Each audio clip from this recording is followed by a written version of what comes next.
Okay,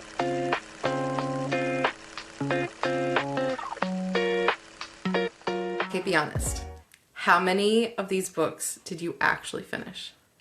I don't like how you started with violence. I'm sorry. It's the end of month wrap up. This is a safe space. But also a court of law.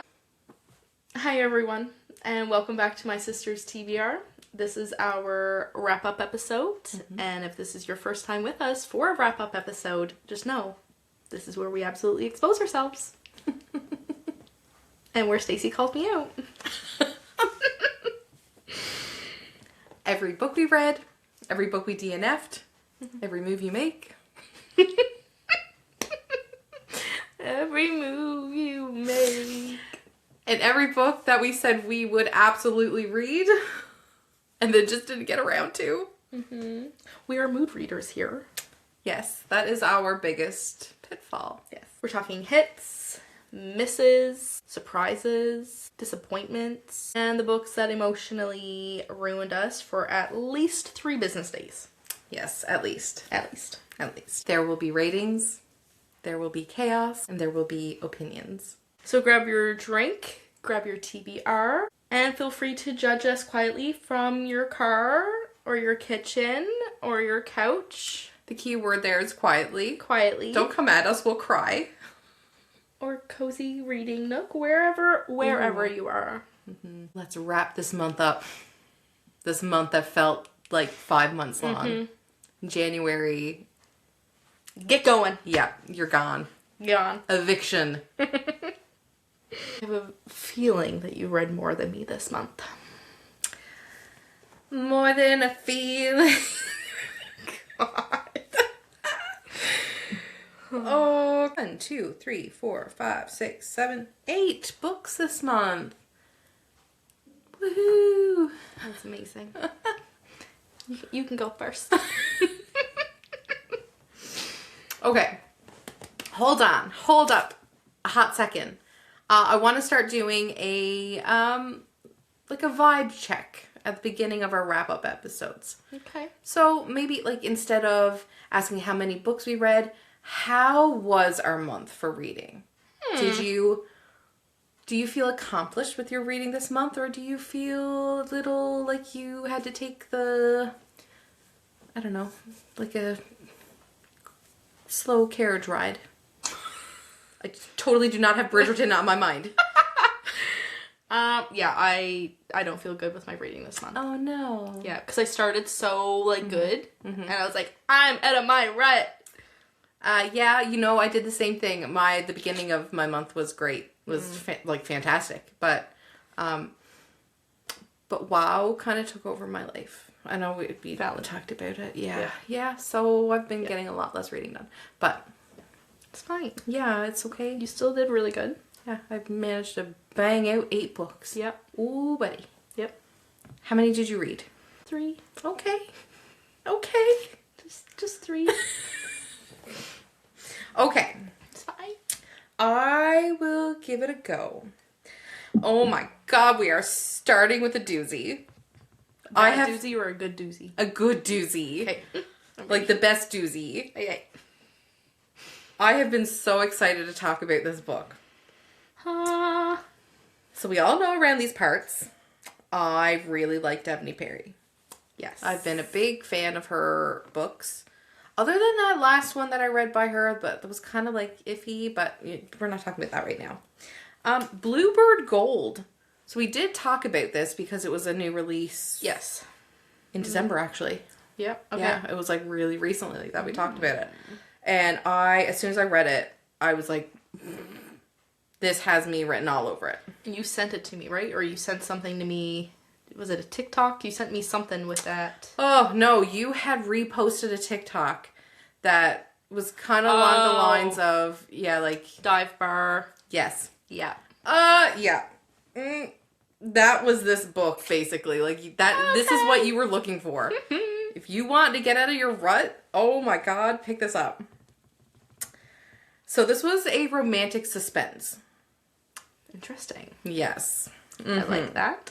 It was, Very, very good. I rated it a full 5 stars. It was my first book I finished this year, and it was a 5 star. It's a really good start. That's a really good start. Alrighty. I'm really hoping I can keep up with that. Yeah. You know? Yeah. Yeah, so this was 316 pages, and it was just released in December, as we just said. Mm-hmm. And this is the first in the Lost Legends series. I don't know how many books she's doing in this. Which is very interesting. Living in Dalton, Montana was not what I had planned for this winter, but after my father's sudden death, I uprooted my life to move into his tiny lakeside cabin and settle his estate. My friends tell me to sell his place and move on, but this winter is my chance to say goodbye, to remember a man who'd loved tales of Montana lore. Taking a temporary teaching job seemed like the perfect way to keep myself busy on lonely days. Cleaning at the cabin should have been simple, except the more I learn about my father's life, the more questions I have about his death. The last thing I need is a crush on Sheriff Kazi Rains, I believe is how it's pronounced. Not only is his son my student, but his life is rooted in Montana, while mine is headed anywhere else. Yet, as I uncover a trail of strange clues Dad left behind about a lost legend of Montana gold, staying away from Kazi is not an option. Neither is denying the attraction between us. And my winter of healing becomes a race for answers. I came to Montana to bury the past. Now I'm falling for the man who might just be my future. And either I'll solve this mystery, or the person in Dalton determined to hide the truth will make sure I die trying. This was so well done. And I, literally fell in love with every character. It was just so, so great. Can I see the cover? Yes. I'm very much a person who judges a book by its cover. Well, it's very striking. Ooh, Bluebird Gold. Yeah. Stephanie Perry. That looks very nice. It was great. It was fantastic. I highly recommend anybody, if you haven't read a romantic suspense, this I feel does a really good job at still giving you a lot of the romance, but keeping it a suspenseful. Yeah. Okay. Because you want to find it what's going on, who's doing what. Was her dad just losing his marbles, or if there's truth about what she's finding? It's yeah. I have to show you what the fan art of. Ooh. Yep. Yeah. Yeah. Yeah. Yeah. Right? Yeah. Yes. Sign us up. Yeah. So that was my first highlight, fantastic read. Okay. She said that he was actually inspired by Tom Selleck, this guy. So, yeah. That's what I'm picturing. Yeah, I can Right? I can see that. Yeah. Mm-hmm. Yeah. So anyways, that's very nice. Very nice. Yeah. The next one that I read was actually one that I had received as an ARC. But I had put it off a while to the point where it was already published. Oh. Yes. It's one I found after after I went back into our NetGalley account and was trying to clear things up, trying to get through the backlog of ARCs. And I think we've talked about it before, but it's 30, Flirty, and Forever Alone by Christine Riccio. You told me to read that too, right? I did, yes. But it's okay if you don't. Oh. It's okay. I mean, I still rated it 4 stars. Actually, I did write a pretty big review on it. So what I will do is I will read it what it is. Okay. And then I'll read it in my review. Okay. Since I had to do one for the publishers. You know? Yes. Yeah. Yes. Okay. So this is a contemporary romance magical realism. Okay. Did not know that. at all going into this. Oh, yeah. wow. So when it hit, I was like, what? Where the hell did that come from? And that was one of the reasons why, like, it sort of took me out a little. Yeah. I don't mind as long as I'm aware that it's going to have... Do you think you would have rated it differently if... If I had known and gone into it, probably, yeah. Yeah. I think so. Okay. So this is like 27 Dresses meets Crazy Ex-Girlfriend. Okay, so you get that like rom-com early 2000s feel. Yep. All over that. Okay. Love that. Like that? Yeah. It's 424 pages, so it was a little bit on the longer side for a contemporary romance. And it was just out in November, so it's a fairly new book. When your name literally means forever alone, it takes a lot of positive self-talk to stay optimistic in the hellscape that is dating. But on the cusp of 30, Ricky Ramona is determined to find her person. Columnist, therapist, podcaster, entrepreneur, Ricky is an overachiever who thrives on schedules. She can absolutely handle 2 weddings in 2 days and lock down someone to drag along as a +1. And yet, she doesn't. Ricky finds herself flying hopelessly solo at a themed wedding in New Jersey, a lonely Rapunzel waiting for her Flynn. Enter Reed, writer, podcast producer, wannabe actor.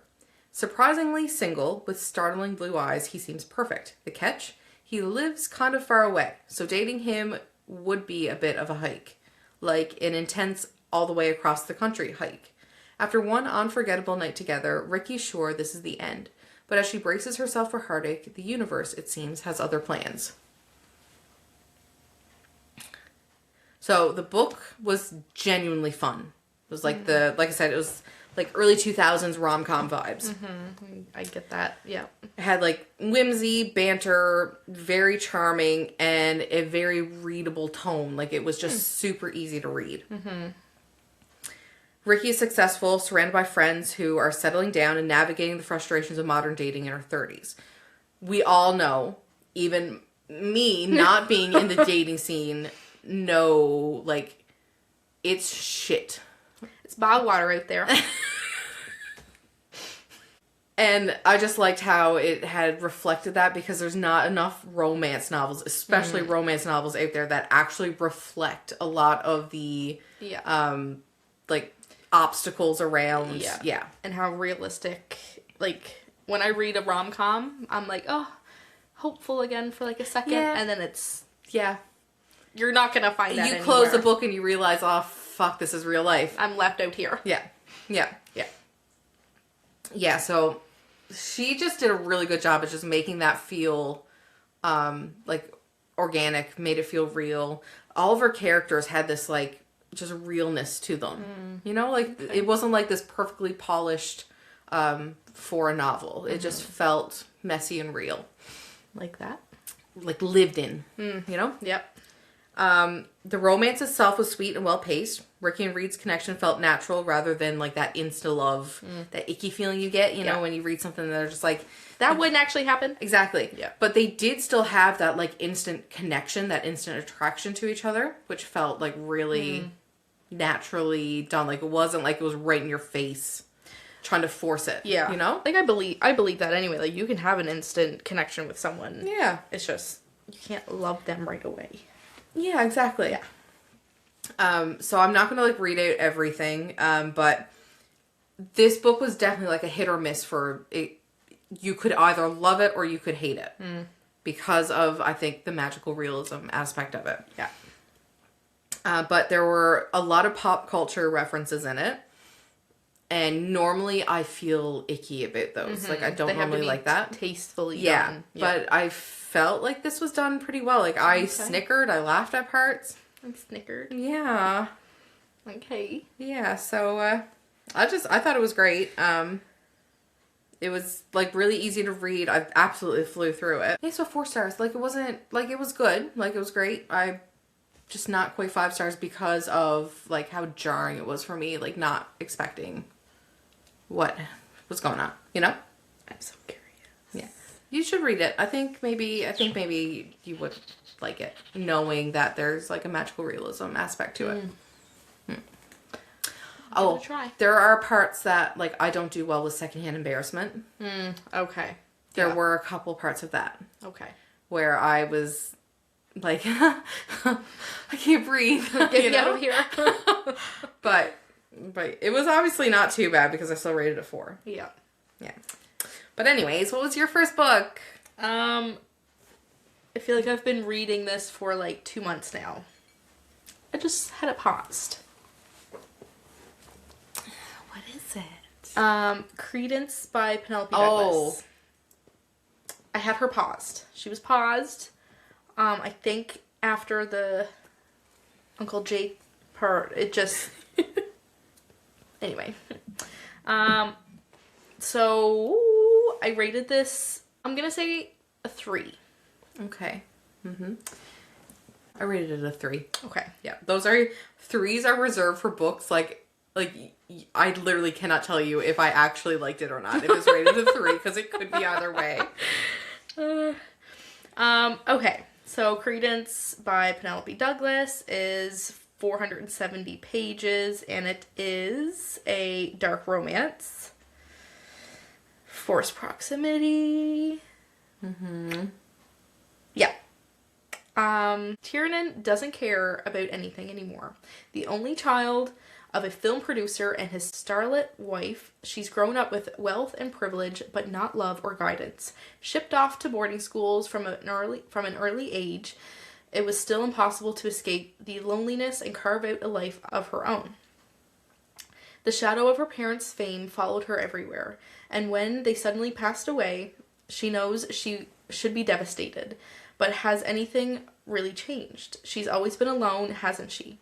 Jake Vanderberg, her father's stepbrother and her only living relative, assumes guardianship of Tiernan, who is still 2 months shy of 18, sent to live with him and his 2 sons, Noah and Caleb, in the mountains of Colorado. Tiernan soon learns that these men now have a say in what she chooses to care and not care about anymore. As the 3 of them take her under their wing, teach her to work and survive in the remote woods far away from the rest of the world, she slowly finds her place among them and as part of them. She also realizes that lines blur and rules become easy to break when no one else is watching. One of them has her. The other one wants her, but he... he's going to keep her. I kind of felt like the writing was very amateur. Don't get me wrong. It was spicy. She was spicy. It was spicy. Very spicy. And, like, Penelope's really good at, like, describing things, and normally, like, I mean, I can visualize everything anyway, I'm sorry. Grown. But, with her, especially, like, her writing, like, it's just so easy. But this one specifically, I just felt very amateur vibes. I don't know. I don't know if this is, like, one of her earlier works. I don't know. I know that this is published in 2020. I don't know. I just got some, like, weird vibes where I was like... Yeah. Yeah, I feel like if I were to go back and read, like, her other books, that I'd probably feel very... Like, the same thing? Yeah. Like, after reading so much since reading those books. Yeah.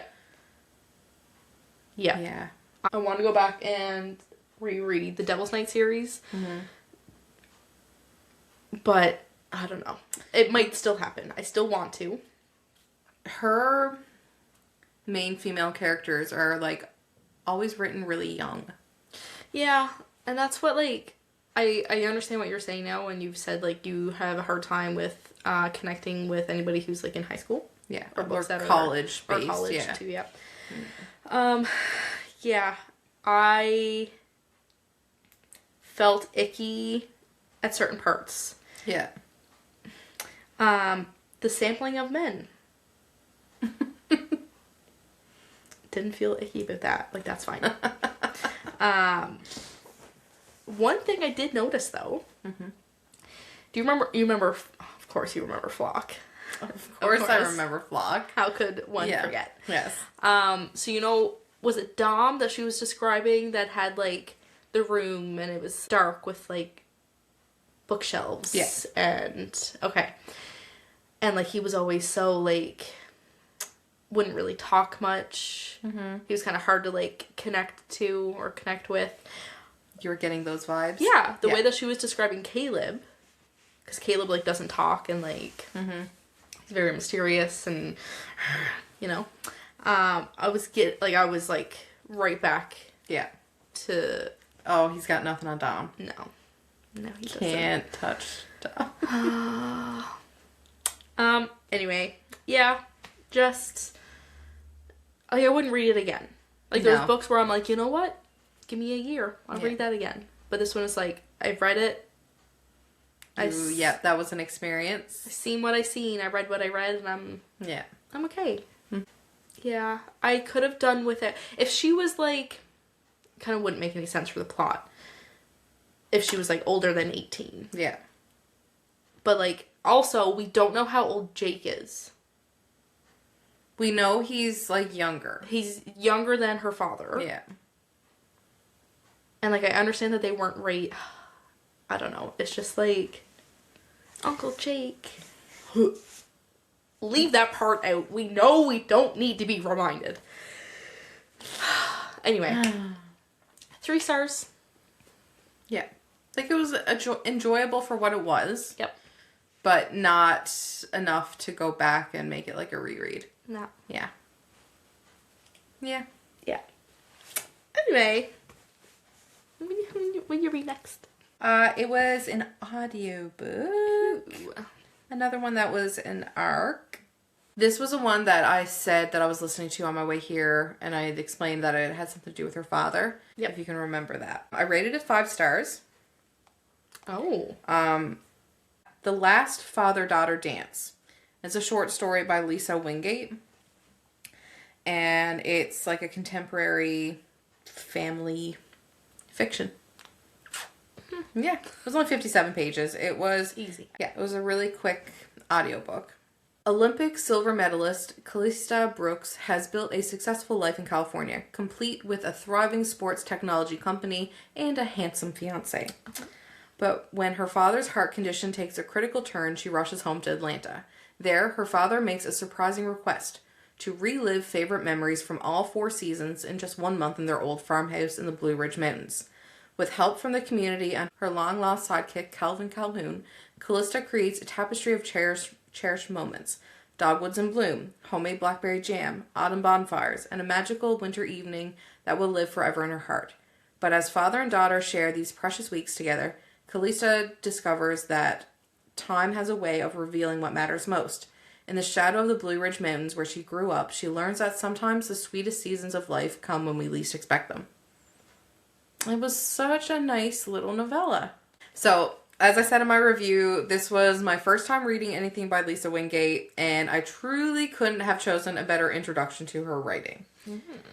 I went in not knowing what to expect, thinking a short story would be a safe place to start, but I was completely unprepared for how much heart and emotion she packed into just 50 pages.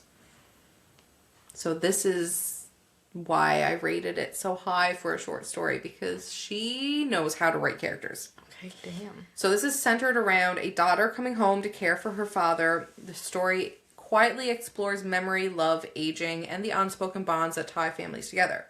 From the very first page, I felt deeply connected to the characters, the small moments, the conversations, the shared memories, the weight of what's left to say, all felt so real and tender that I forgot I was reading novella. It just felt like a full-ass book. As a certified dad's girl, this one hit... boy. Yeah, this one hit me straight in the chest. The emotion is present from the start and only deepens as the story unfolds, building toward a moment that made me want to put the book down and go hug my dad immediately. It's bittersweet in the most beautiful way, reminding you to hold on to the people you love while you still can. The story is proof that you don't need hundreds of pages to tell something meaningful. It's gentle, heartfelt, incredibly impactful. It's a 10 out of 10 read for anyone who loves emotional stories about family, love, and the moments that stay with us. But No. no, it's not like like, that's what I said. Like, I thought it was going to be, like, a really emotional, like, that kind of way. But it wasn't. Like, it wasn't, like that. More so, like, feeling good. Yeah. It did feel a little rushed towards the end. I did feel that. But it was, like, it was a really good book. Like, I wish it was longer so I could have gotten more. And especially, like, after, I don't know if maybe these characters show up again in another book of hers. I don't know. But it was, yeah, it was really, really well written. I loved it. Wow. Yeah, for it being under 60 pages, I loved it. Yeah. Shit like that is too real. I know. I can't. Yeah, and that's what I was afraid of. But like I said, it was, like, it was really, really good. But that's 2 5 stars? yes. 1 4 star. Yes. That's a pretty good start. Oh, I'm going to break that streak now. I spoke too soon. Okay. I probably should have rated this one 1 star, to be honest, but I rated it 2 star. Oh my god. So remember how we talked about the Amazon originals, the Valentine's Day ones? So we got approved for an arc of the audiobook. Okay. So I listened to that. Which one? Trelina Pucci? Oh, this one. Pucci. Trelina Pucci, A Play for Love. Yeah, like I said, 2 starred it, but probably should have 1 starred it. Yeah. So this is another novella. 88 pages, and it's a contemporary romance. Years ago, during a college production of Romeo and Juliet, Rory and Oliver shared one unforgettable stage kiss before fate pulled them apart. Now, while drowning her Valentine's Day sorrows at brunch, she spots her former Romeo, wearing nothing but gold shorts and wings, playing Cupid for the lovelorn masses. Their chemistry still sizzles, but no, it didn't. But even with the stars finally aligning, these former leads will need more than Shakespeare's guidance to turn their second chance into true romance. So, the premise itself was pretty solid. Like how they, like, shared a, like, quick spark back in college. And then years later, fate throws them back together. So that's great. Like, the reunion was pretty good. Like, it felt, like, sweet. And kind of like the story was, like, settling into itself. And the ending was pretty good. But the whole in between was just, a really big slog. And honestly, I think, like, the biggest thing that I didn't... Like, there was no emotional build-up. Like, we're basically just told that they had feelings for each other back in college. You know, like, you don't get that, like chemistry between them. So it didn't give, like, a flashback? Yeah, like, we do get that, like, from their college days, but it literally starts with the play. So we're just told she has these feelings for him. Like, there's nothing building up to show why. She, gotcha. You know, has these feelings for him, or... Yeah, I don't know. Yeah, so it's just like the romance was really hard to buy into, which you kind of need to for a romance book. Definitely. Yeah. And that's one of the biggest downsides, too. Like, unless it's a really good author, it's hard to connect to short stories. Yeah. It's like you're not given enough time. Nope. Yeah. That really sucks. Yeah. So, Rory, the main character, she was written as, like, really quirky, but it was done, like, over the top.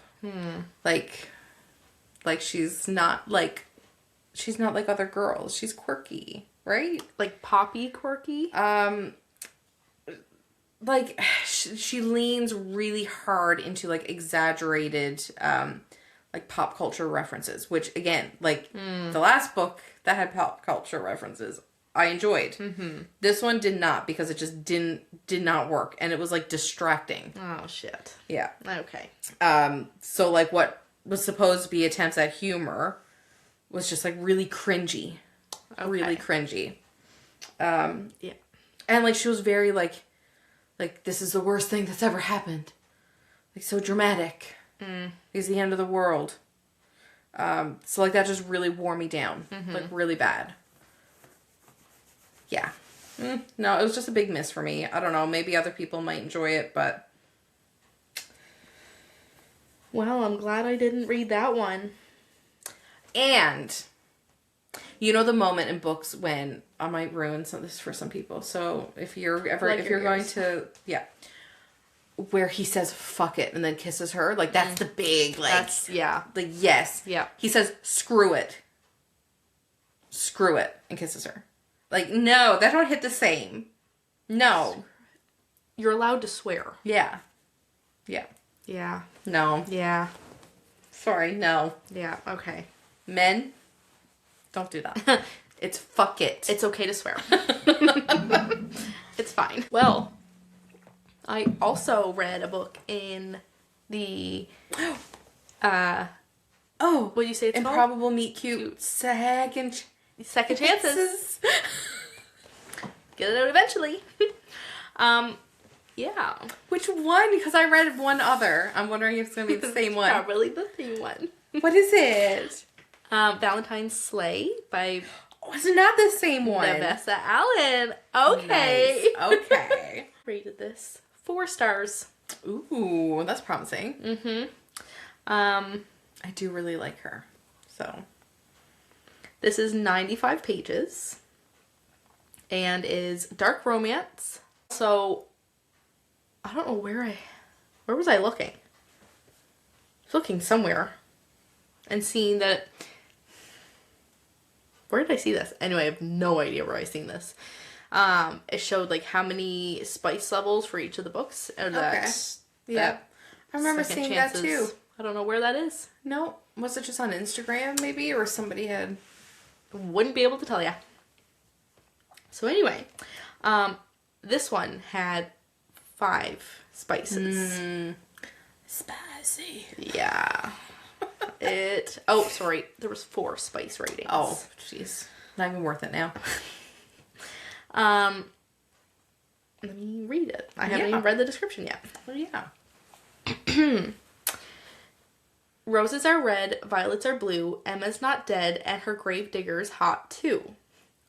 What? Louisiana gravedigger Noah Evans' Valentine's night shift takes an unexpected turn when his high school crush starts screaming from her freshly dug grave.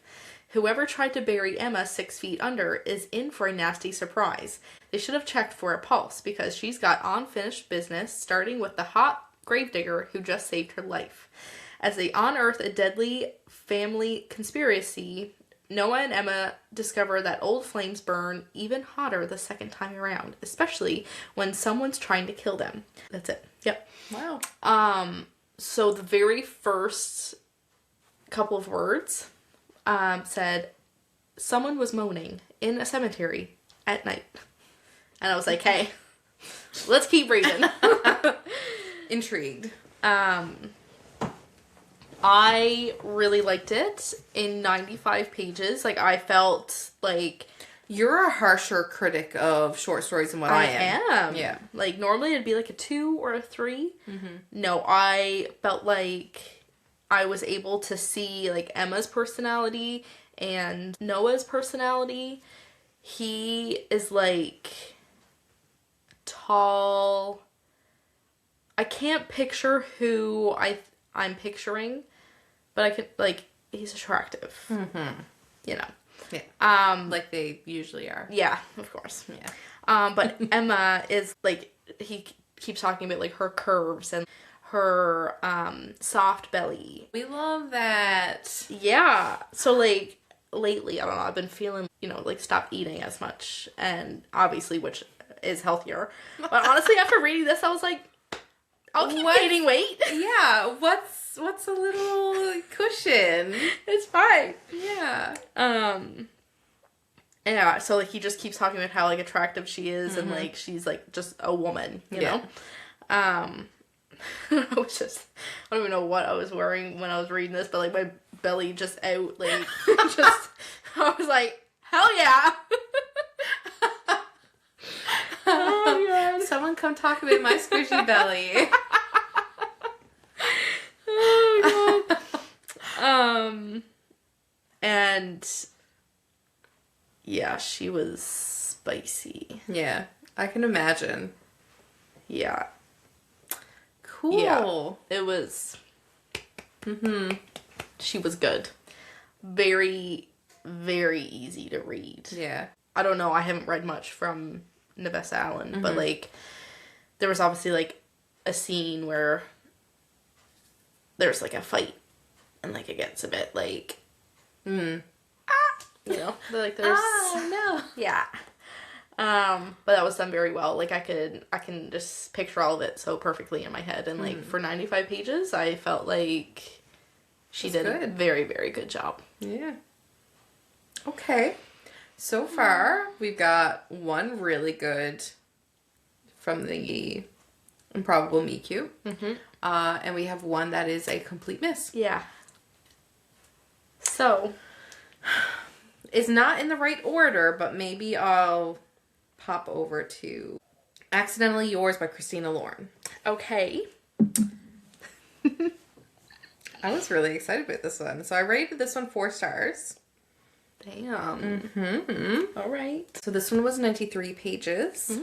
And it's obviously romance. Obviously. When marketing consultant Veronica accidentally crashes the wrong Zoom meeting and brutally critiques their presentation, she's shocked to receive a job offer from the company's intriguing CEO. Their professional email exchanges quickly turn flirty, but Veronica's mind keeps drifting to her reserved but gorgeous new neighbor. As Valentine's Day approaches, she'll discover that sometimes the most improbable meet cute can lead to the perfect match. I thought that said catch at first. I was like, that don't make sense.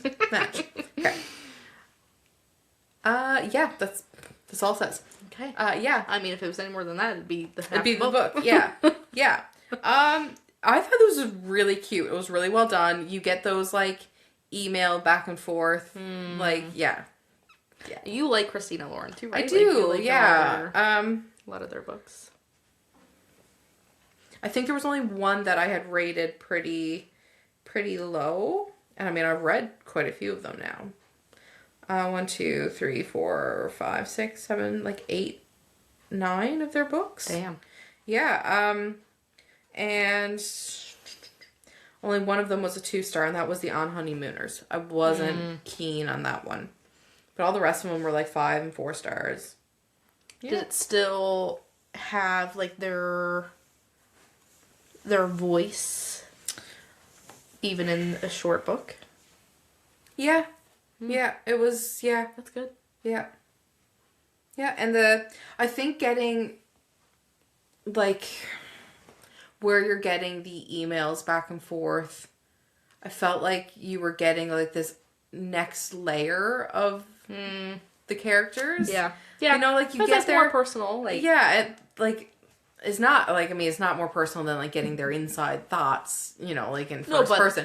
But, yeah, like, you see them on, like, I don't even know how to explain it, but you see them on this level of, you know, it's not just what they're thinking.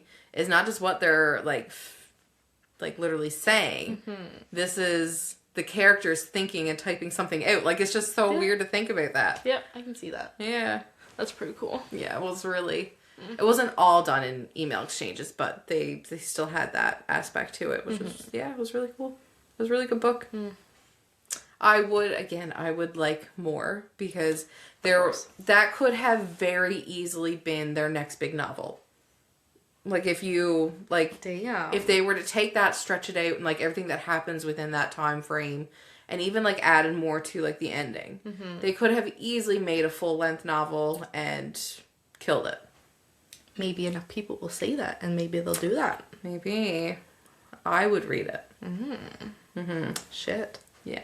Maybe I'll read that one next. Yeah, you should. I think you should. I'm definitely going to read all of them. Yeah. Even the one that you rated 2-star. Yeah. Maybe you'll like it, but it was not for me. Not your cup of tea. Not my cup of tea. No, that's fine. Yeah. So, the last one that I have other than the featured read is Ruining Hattie by P. Rain. I know I have read a book very similar to this. Like, so similar that I was trying to, like, track down. I thought for sure I'd read this book before. Interesting. Yeah.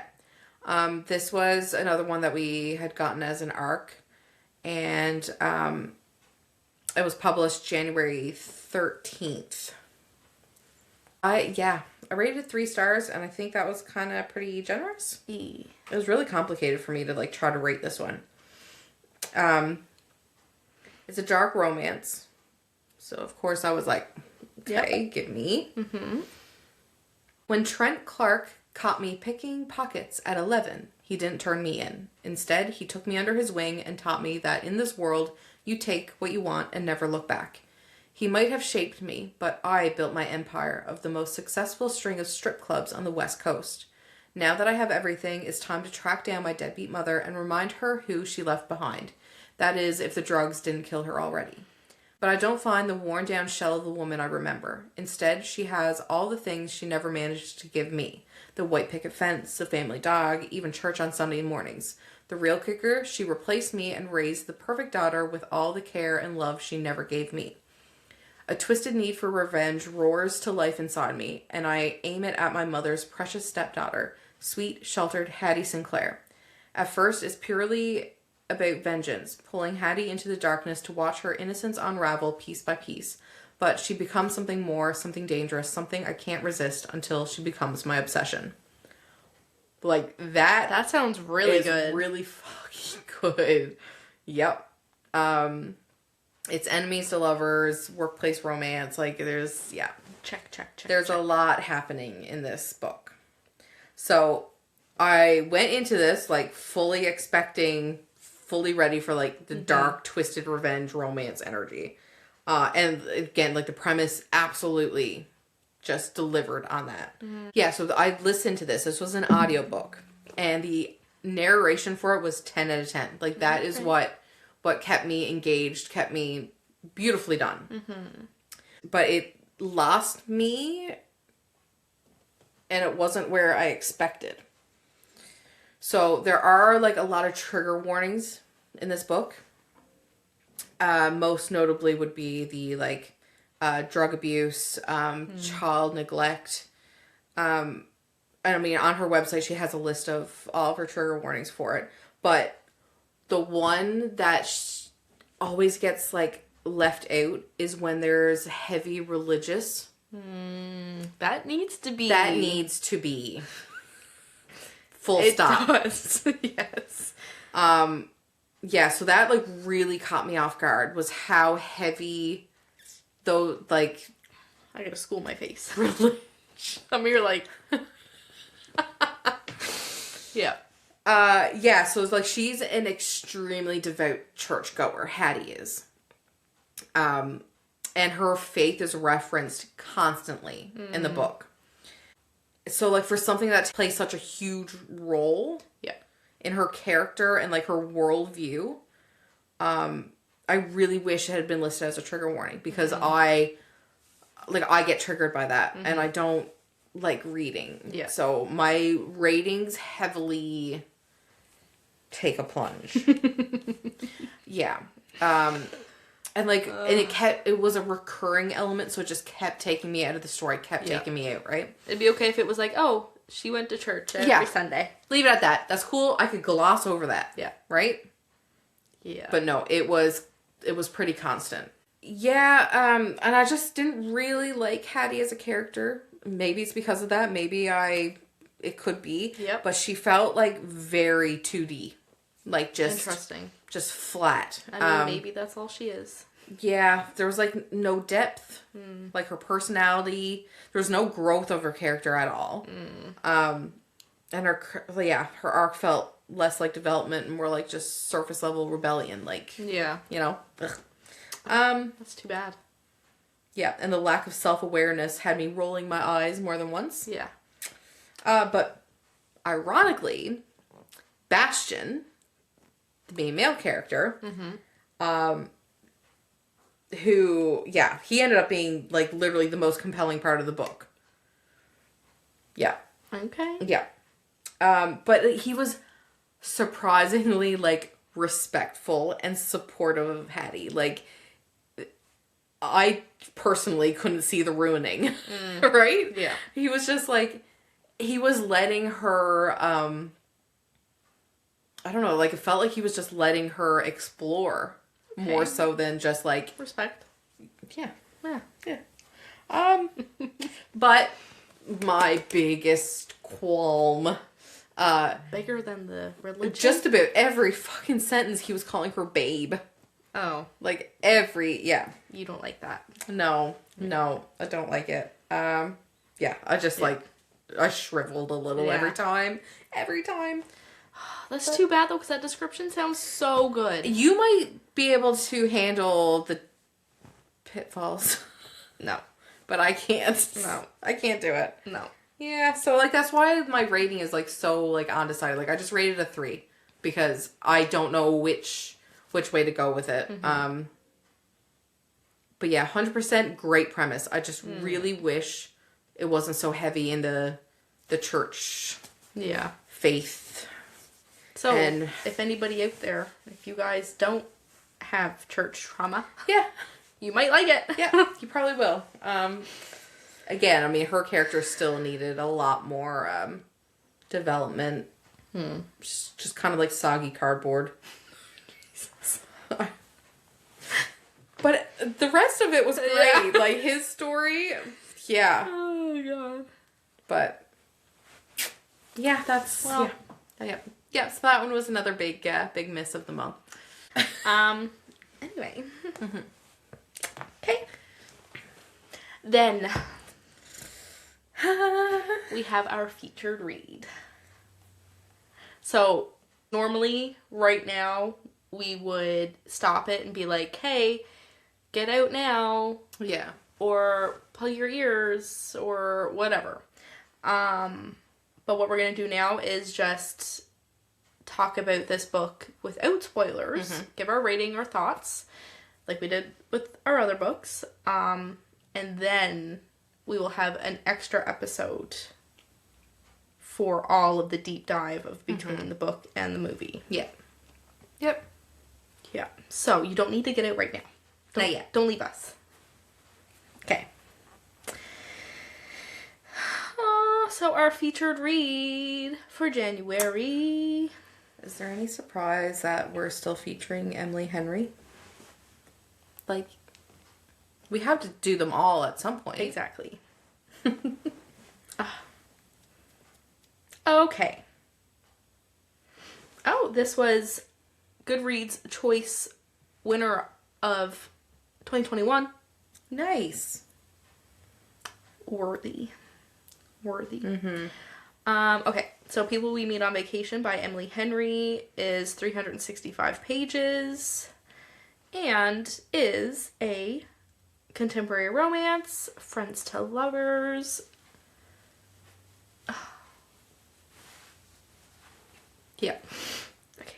I need more friends to lovers books. Yeah. I feel like I gravitate towards the enemies to lovers, but man, the friends to lovers that just, slip in there every now and then have been phenomenal. Yeah.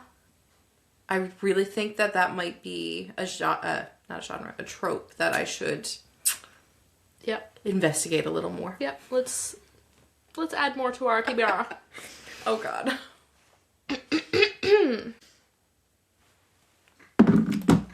Sure. Sit on that. Sit around, kids. Gather around. Gather around. Okay. Two best friends, 10 summer trips, one last chance to fall in love. Oh. Poppy and Alex. Alex and Poppy. They have nothing in common. She's a wild child. He wears khakis. She has insatiable wanderlust. He prefers to stay at home with a book. And somehow, ever since a fateful car share home from college many years ago, they are the very best of friends. For most of the year, they live far apart. She's in New York City and he's in their small hometown, but every summer for a decade, they have taken one glorious week of vacation together. Until 2 years ago, when they ruined everything. They haven't spoken since. Poppy has everything she should want, but she's stuck in a rut. When someone asks when she was last truly happy, she knows without a doubt that it was on that ill-fated final trip with Alex. And so, she decides to convince her best friend to take one more vacation together. Lay everything on the table, make it all right. Miraculously, he agrees. Now she has a week to fix everything. If only she can get around the one big truth that has always stood quietly in the middle of their seemingly perfect relationship. What could possibly go wrong?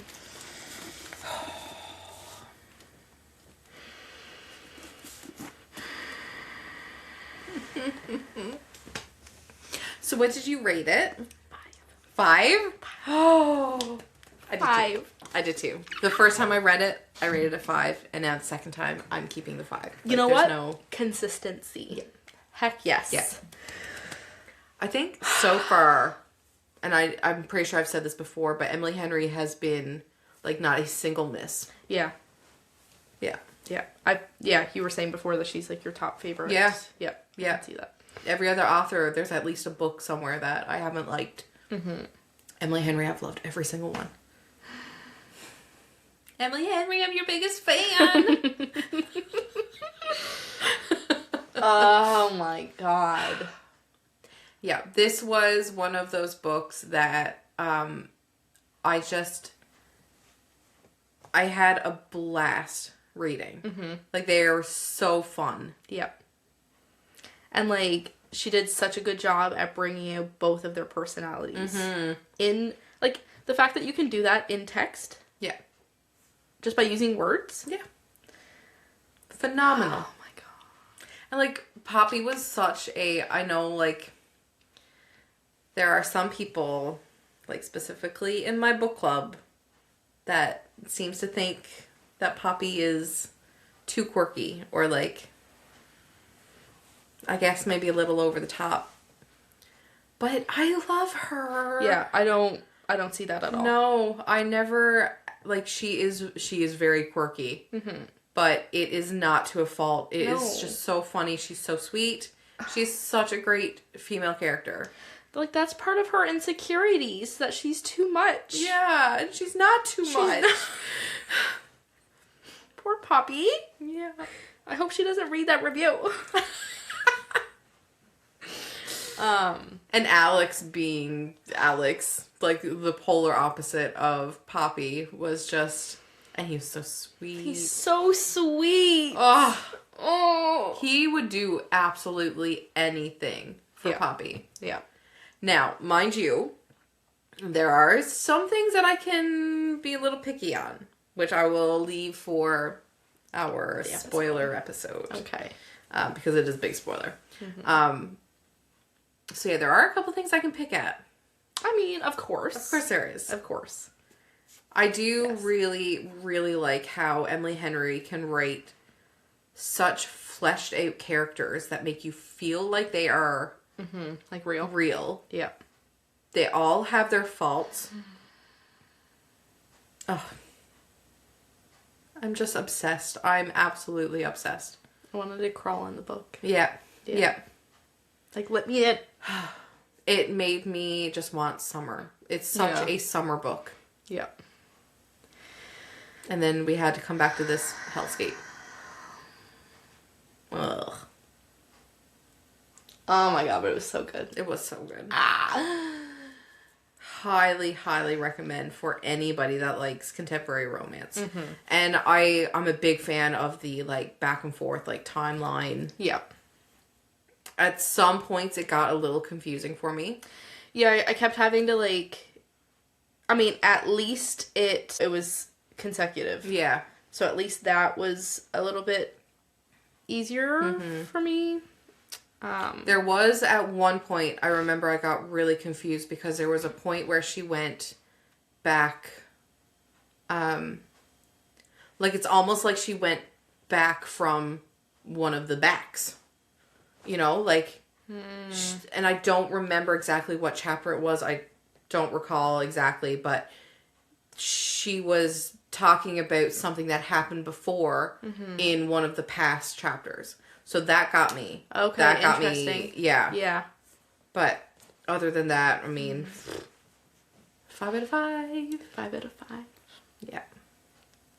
If she writes it, I will read it. Yeah. Yeah.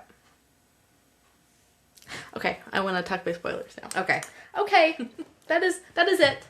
That is all. Don't forget to keep an eye on our Instagram because we will be announcing our next book. For February. Yeah. Wow. Which we've already hinted very obviously to. I'm not looking at anything. So, all of this year, we are going to be featuring books that have made it to the screen. Mm-hmm. So, each featured read this year will be just us talking about the differences between book and movie and how we felt about it and how they did as if we would have changed anything. Yeah. Yeah, stuff like that. Yep. Yeah. So, it'll be fun. It will be fun. Because we love our shows and our movies. Yep. Do we have a... Mm-hmm. Okay.